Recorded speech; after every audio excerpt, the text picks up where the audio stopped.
ऋग्वेद संहित में 1/4 आर्चाएं किसके हैं? ए Rudra, B Marut, C Agni, D Indra. Correct answer D Indra. Notes: ऋग्वैदिक काल में इंद्र सबसे महत्वपूर्ण देवता थे। निम्न में से तुषारी लोग कौन कहे जाते थे? ए कुषाण, बी हूण, सी यवन, डी शक। करेक्ट आंसर ए कुषाण। गाथा किस धर्म से संबंधित है? ए पारसी, बी हिंदू, सी बौद्ध, डी जैन। करेक्ट आंसर ए पारसी। सिंधु घाटी सभ्यता में मातृ देवी के साक्ष्य कहाँ नहीं मिले हैं? ए लोथल, बी रंगपुर, सी कालीबंगन, डी हडप्पा। सही उत्तर बी रंगपुर। नोट्स: सिंधु घाटी सभ्यता में रंगपुर में मातृ देवी की मूर्ति या साक्ष्य नहीं मिले हैं।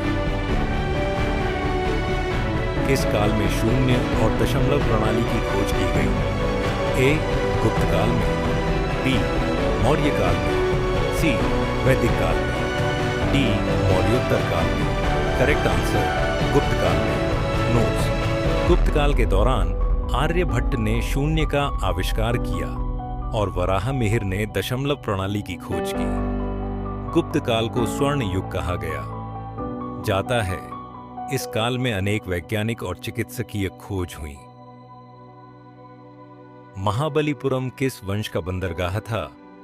ए Chola, B Pallava, C Chalukya, D Kakatiya. Correct answer B Pallava. Notes: Mahabalipuram या फिर मामल्लापुरम तमिलनाडु की राजधानी चेन्नई से 55 किलोमीटर दूर बंगाल की खाड़ी के तट पर स्थित एक मंदिरों का शहर है। 7वीं शताब्दी में यह शहर पल्लव राजाओं की राजधानी था। द्रविड़ वास्तुकला का यह एक अग्रणी प्राचीन शहर है। महाबलीपुरम पल्लव वंश का एक बंदरगाह एवं व्यापारिक केंद्र था। याज्ञवल्क्य स्मृति की रचना किस काल में हुई? ए वैदिक काल, बी उत्तर वैदिक काल, सी गुप्त काल, डी मौर्य काल। करेक्ट आंसर सी गुप्त काल। नोट्स: याज्ञवल्क्य स्मृति की रचना भारत के सर्वश्रेष्ठ दार्शनिक याज्ञवल्क्य आर्षि ने की। हर्षवर्धन, जिसे उत्तरापटपति कहा जाता था, उसे किस राजा ने हराया? ऐद पुलिकेशन द्वितीय, बी नरसिंहवर्मन प्रथम, सी महेंद्रवर्मन प्रथम, D Simuk. Correct answer A Pulakeshin द्वितीय। नोट्स: हर्षवर्धन को उत्तरापति जबकि पुलिकेशन द्वितीय को दक्षिणपतपति कहा जाता था।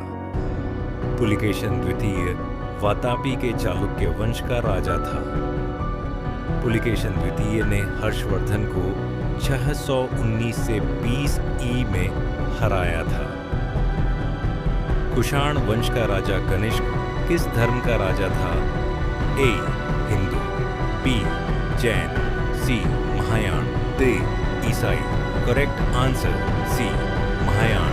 नोट्स: कनिष्क बौद्ध धर्म की महायान शाखा को मानता था। कनिष्क के ही काल में चतुर्थ बौद्ध संगीति का आयोजन कुंडलवन कश्मीर में हुआ था, जिसके अध्यक्ष बुद्ध चरित्र के लेखक और कनिष्क के दरबारी कवि अश्वघोष थे। रुई उत्पादन के प्रथम अवशेष कहाँ से प्राप्त हुए? ए पिटलिहान, बी हाथरमोरा, सी नाल, डी इनमें से कोई नहीं। करेक्ट आंसर सी नाल। वीडियो अच्छा लगता है तो सब्सक्राइब कर दिया करो। हम आपके लिए इतना मेहनत करते, आप सब्सक्राइब नहीं करते हो, ना लाइक करते, कर दिया करो राजा। ठीक है, धन्यवाद सभी को।